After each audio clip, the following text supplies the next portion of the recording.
हाँ चलो देखो, पॉइंट ऑफ इंटरसेक्शन लाइन का पॉइंट ऑफ इंटरसेक्शन पॉइंट निकालना है। इसके पहले जो अभी लेक्चर दिए थे उसमें कॉन्सेप्ट पूरा इसका बता दिए थे, ठीक है, कि कैसे इंटरसेक्शन ऑफ पॉइंट निकालते हैं। तो इसमें भी उसी तरह से हम सॉल्व करना स्टार्ट करते हैं। पहला लाइन ये गिवन है, सेकंड लाइन ये गिवन है। पहले लाइन को इक्वल टू लेमडा एज्यूम कर लो, दूसरा लाइन जो है उसको म्यू एज्यूम कर लो। तो पहले लाइन से एक्स की वैल्यू निकालो, तो x बराबर क्या हो जाएगा, लेमडा प्लस 4 हो जाएगा, y इक्वल टू हो जाएगा -4 lambda and -3 and z equal to हो जाएगा 7 लेमडा एंड -1। सेकेंड वाले लाइन से हम एक्स वाई जेड की वैल्यू निकालेंगे, x बराबर 2 लेमडा प्लस 1 2 म्यू हो जाएगा यहाँ पर, और y इक्वल टू यहाँ से हो जाएगा -3 mu and -1 and z equal to हो जाएगा यहाँ से 8 म्यू एंड -10।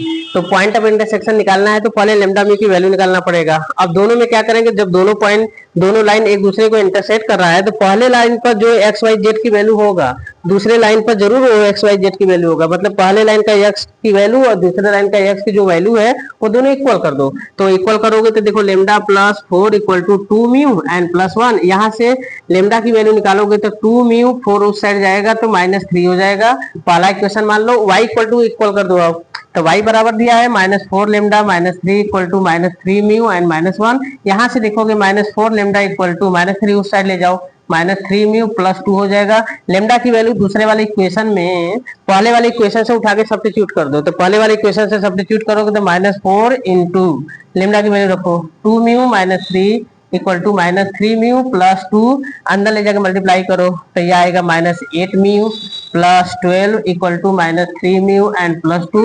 अब इसको इस साइड लाओ, -5 म्यू हो जाएगा, 12 को उस साइड ले जाओ -10 हो जाएगा। म्यू बराबर कितना आ जाएगा, 2 आ जाएगा, माइनस माइनस कैंसिल आउट हो जाएगा। लेमडा की वैल्यू निकालना है, पहले इक्वेशन में म्यू की वैल्यू जो 2 है पहले वाले इक्वेशन में पुट कर दो। तो यहाँ पुट करेंगे तो लेमडा बराबर देखोगे क्या आ जाएगा, 2 इंटू 2 -3 बराबर कितना आ गया, 1 आ गया। अब जेड वाला इक्वल करके पहले देख तो लो पॉइंट ऑफ इंटरसेक्शन। तो जेड वाला इक्वल करते हैं, 7 लेमडा -1 इक्वल टू 8 म्यू -10। यहाँ पर लेमडा और म्यू की वैल्यू रखो तो लेमडा बराबर कितना है 2, लेमडा बराबर वैल्यू आया तुम्हारा 1 और म्यू बराबर कितना आया 2। यहाँ पुट करो तो 7 into 1 -1 equal to 8 into mu की वैल्यू कितना 2 -10। तो ये देखो 7 -1 6, 60 -10 6, ये इक्वल हो गया, मतलब पॉइंट ऑफ इंटरसेक्शन निकलेगा।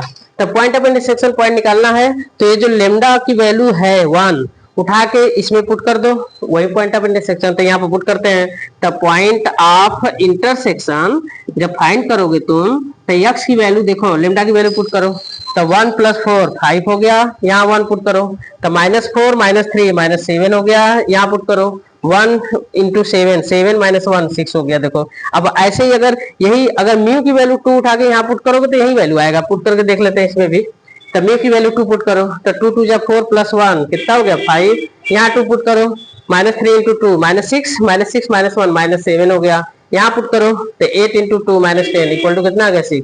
तो point of intersection same to same आएगा और ये दोनों लाइन एक दूसरे को इंटरसेक्ट भी कर रहा है। दोनों लाइन अगर इंटरसेक्ट कर रहा है तो कोप्लानर भी है, ठीक है, और पॉइंट ऑफ इंटरसेक्शन पॉइंट भी फाइंड आउट हो गया। ठीक, अब इस पर जितने भी क्वेश्चन बेस्ड है इसी तरह से फाइंड आउट होते हैं। Thank you.